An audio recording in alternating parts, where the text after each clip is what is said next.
Rumah setelah kita kembali lagi di YouTube channel kita Bangsa.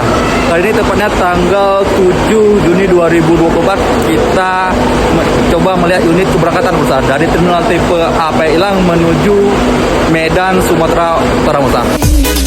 This beautiful season of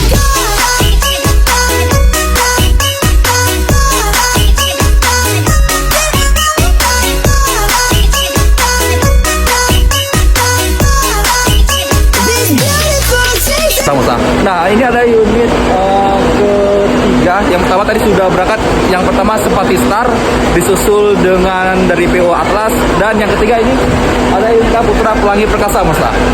Dan nanti yang terakhir di belakang ini ada PO-nya Harapan Indah Bangsa.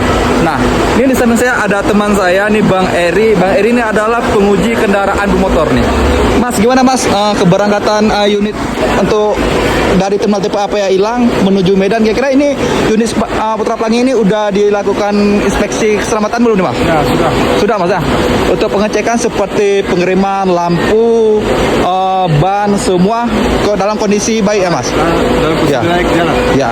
Untuk ini Mas, kirnya Mas, KP-nya hidup Mas ya? Tapi hidup masih panjang. Oh ya, tadi udah kita lihat juga scroll-scroll dari aplikasi Ya, masih. Ramcek ini. BO Harapan Indah itu sudah dilakukan Ya, Ramcek juga Mas ya. Oke, bermasalah berikut laporan keberangkatan unit bus dari terminal tipe API Ilang tanggal 7 Juni 2024. Saya MC Suara dan tim petugas mengucapkan wabillahi taufiq wal hidayah. Wassalamualaikum warahmatullahi wabarakatuh.